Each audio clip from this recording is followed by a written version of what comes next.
एक पौधे को पेड़ बनने में कई साल लगते हैं और इतना स्ट्रगल फेस करने के बाद बड़े हुए इस पेड़ को काटने में कुछ मिनट। एक तरफ पूरी दुनिया और दुनिया के सभी बड़े लोग पेड़ लगाने की बात करते हैं, वहीं दूसरी ओर सरकार बसे बसाए घने जंगलों को काटने की परमिशन दे देती है।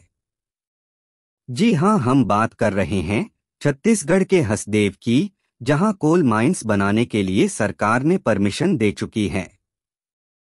हसदेव में रहने वाले लोग पिछले 10 सालों से न सिर्फ अपनी जमीन बल्कि उन लाखों जानवरों, पेड़ पौधों और अपने अस्तित्व के लिए लगातार लड़ रहे हैं।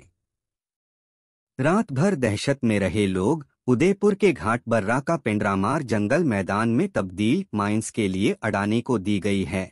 यह जमीन कोल माइंस के लिए 450 जवानों की सुरक्षा में काटे 50,000 से अधिक पेड़ों को। हसदेव की हरियाली बर्बाद, परसा केते कोल माइंस के लिए हर दिन काटे जा रहे हजारों पेड़। सरगुजा जिले के जिस घाट बर्रा के पेंड्रामार जंगल में कोल माइंस के लिए पेड़ों को काटा जा रहा है, इस इलाके में 9 हाथियों का 10 दल पिछले एक सप्ताह से घूम रहे थे। लेकिन जंगल में एक साथ चल रही 500 पेट्रोल आरा मशीनों की तेज आवाज से हाथियों का दल उस इलाके से शिवनगर होते हुए उदयपुर में 2 किलोमीटर दूर करमकथरा के जंगल में पहुंच गए। इससे के लोग दहशत में हैं, क्योंकि उन्हें लग रहा है कि हाथी करमकथरा से चलकर उदयपुर न पहुंच जाएं। वही जंगल की लगातार कटाई से हजारों पक्षियों का उजड़ा घोंसला। जिस तरह आदिवासियों को जल जंगल जमीन से उजाड़ा जा रहा है, उसी तरह जंगल में हजारों पक्षियों जानवरों को उजाड़ा जा रहा है।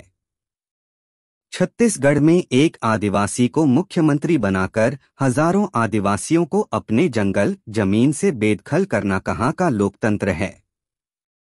राज्य में बीजेपी सरकार बनने पर हमें उम्मीद थी कि हसदेव के आदिवासियों का अब अस्तित्व खतरे में आ जाएगा, लेकिन इतनी जल्दी आ जाएगा इसका अनुमान नहीं था। कोल माइंस शुरू करने हसदेव के जंगलों में हजारों पेड़ों की कटाई के बाद हसदेव बचाने आंदोलन कर रहे हैं। पर्यावरण प्रेमियों व सामाजिक कार्यकर्ताओं ने एक प्लेटफार्म पर हसदेव को लेकर आंदोलन शुरू कर दिया है। करीब 60,000 लोगों ने हसदेव के जंगल को बचाने ट्वीट किया है। इसके साथ ही यह लगातार जारी है। दूसरी तरफ घाट बर्रा गांव के ग्रामीणों ने शिकायत की है कि 93 हेक्टेयर जिस जंगल को उजाड़ा गया, उस जंगल के कुछ हिस्से की जमीन पर उनका कब्जा था और वन अधिकार अधिनियम के तहत उन्हें पट्टा जारी नहीं किया गया। उस जमीन पर अब खदान खोला जा रहा है। ग्रामीणों का कहना है कि बिना ग्राम सभा की अनुमति के जंगल नहीं उजड़ने देंगे। इसे लेकर ग्रामीणों ने विरोध प्रदर्शन करते हुए गांव में रैली निकाली। हसदेव जंगल को बचाने के लिए आदिवासी समुदाय के लोग सोशल मीडिया पर विभिन्न प्रकार से अपनी प्रतिक्रिया देकर पेड़ों की कटाई का जाहिर निषेध कर रहे हैं। ये आदिवासियों का प्रकृति के प्रति प्रेम है। अडानी से सबसे बड़ी लड़ाई इस देश के आदिवासी लड़ रहे हैं, लेकिन इस लड़ाई में उन्हें ना मीडिया का साथ है, ना विपक्ष का साथ है और ना ही पर्यावरणविदों का साथ है।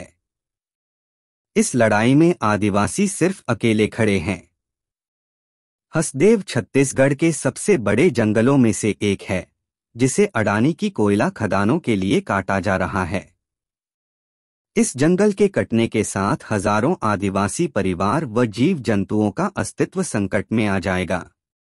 सरकारें विकास के नाम पर और खनन के नाम पर आदिवासियों को कब तक उजाड़ते रहेंगी? खनन ने नाम पर आदिवासियों को उजाड़ना बंद करो। हसदेव अरण्य छत्तीसगढ़। हसदेव अरण्य के जल, जंगल, जमीन और खनिज संसाधनों पर अडानी का नहीं, सिर्फ छत्तीसगढ़ के स्थानीय मूल निवासियों का हक है। The Tantya graphics.